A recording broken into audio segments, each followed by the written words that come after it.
The Daily Brad Devotions. Today's reflection with Pastor Jeff Eliscopides. Morning, morning, morning, Pastor! Good morning, Cha. Good morning po sa inyong lahat. Good morning, Brad Ted. At magandang Good morning, umaga sa brother. lahat natin mga view. Good morning. Reporting for duty, sir. Salamat na marami ha at di ka napapagod at hindi ka nawawala ng boses. Oo naman. Tsaka parang si Pastor, pumayat ka sa anggulong yan, Pastor. Oo. Sakto lang yung height ng camera, tamang angulo. Akala ko filter. Charot! Di ba parang payat siya sa anggulong yun, baby, no? Kailangan talagang yung angle is the key talaga eh. Oo. Ako naman kasi regardless kung payat yan o mataba yan, pogi pa rin. Ayun. Ang sakit nung mataba, ha? Kasi nung sinabi mo, parang pumaling ka sa akin, parang tumingin ka. Tapos diniinan mo. Napakalaki. Oo.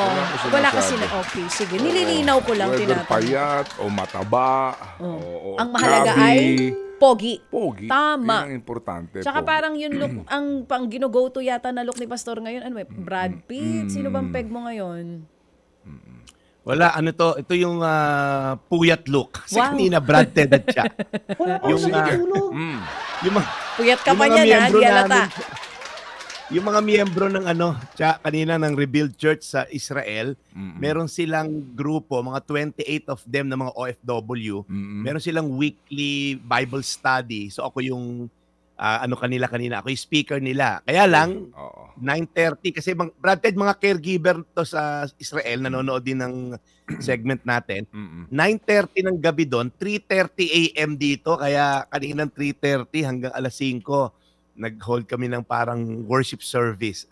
Mga nanonood yon ng Rebuild City Church online worship service. So, Amen. medyo Amen. Yes. nag-mission tayo. Amen. O sige. So, Orderly. sana nga pagkalooban ka ng lakas ng pangangatawan today para sa iyong buong araw na pagtupad sa iyong misyon. Kaya ngayon ang ating misyon, maghatid po ng balita na inaabangan ng marami para pa rin po sa ating What's on Your Mind. Alright. This is for tomorrow, ha? Okay, so Brad, go ahead. Yes, Brad Ted. Happy 65th muna sa iyong fan sa New Jersey, Kuya Noel Cerilla. Kuya Noel, thank you so much for tuning in every morning, evening dyan, of course. Happy viewing din kay Ate Nympha Bulalan.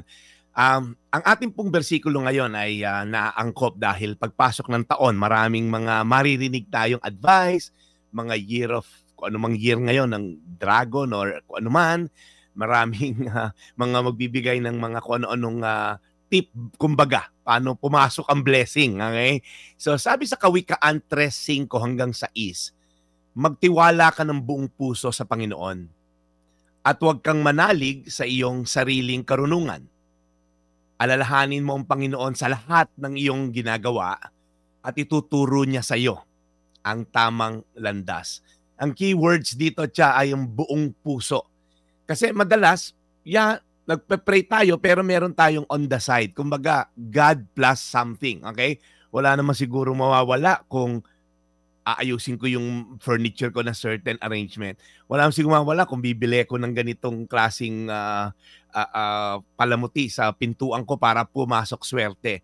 Alam niyo po, kapag tayo ay umasa or nagtiwala sa mga bagay na may dapat kang gawin, ayusin o something para pumasok yung swerte, ang nangyayari po, you can control your blessing. Kumaga, yung Diyos na sinasamba mo ay makokontrol mo.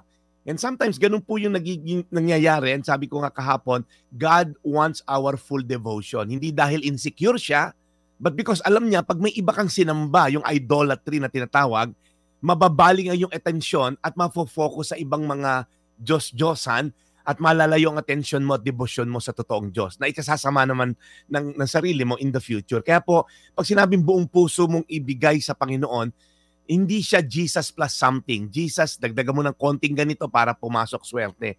Ako lang po, from day one, yan lang po kinakampanya ko. Kapag po may ibang pamamaraan other than the blessing of God para ka ma-bless, then you are the one controlling your blessing.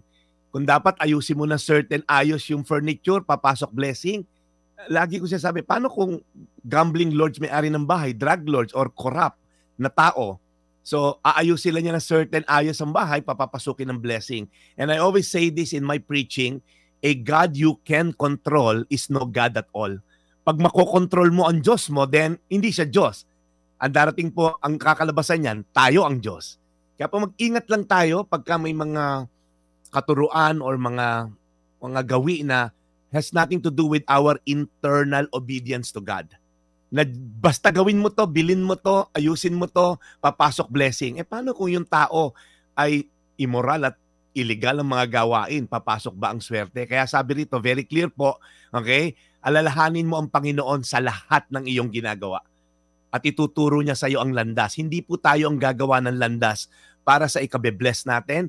May landas ang Panginoon, ituturo niya sa atin, ito ang landas papunta sa what real blessing is. Hindi po tayo gumagawa ng sarili nating landas para ma-bless. Pagka ganon, we are the God of our own kingdom, not the God that we're serving. Again, Kawikaan 3:5-6. Okay, 5 hanggang 6. Magtiwala ka ng buong puso sa Panginoon. Huwag kang manalig sa sarili mong karunungan, alalahanin mo ang Panginoon sa lahat ng iyong ginagawa at ituturo niya sa iyo ang tamang landas.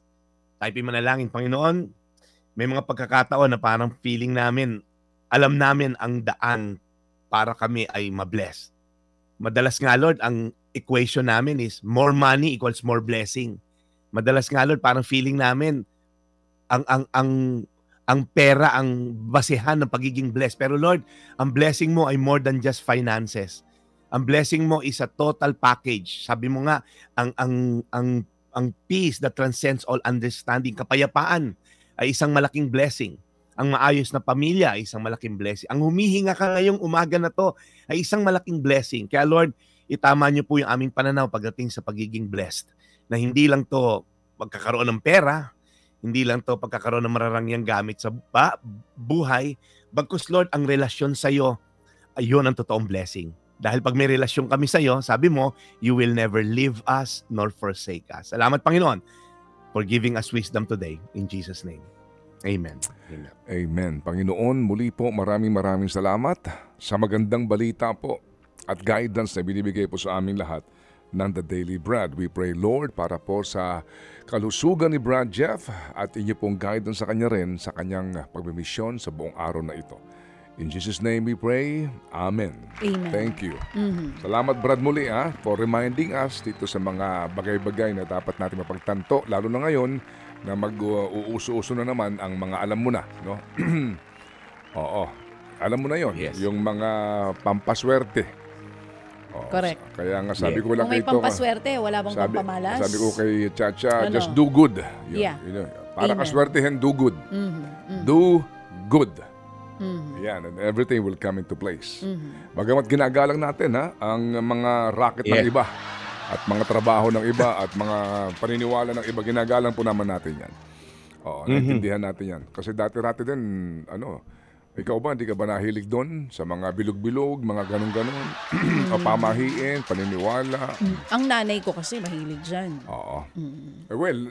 Siguro nga nagbunga kasi naging bilog ka naman. 3 anak niya, naging bilog. Bilog na bilog. Hanggang ngayon. So, tinuloy-tuloy niya. Hanggang pati siya, bilog na rin. Nahugot ko pa yun. Ang akala niya, bilog ang buhay. Sa bilog-bilog ang nanay mo. Hindi naman siya Mga anak naging bilog. Kaya beware of that bilog-bilog. Saka, di ba meron yung ngayon yung...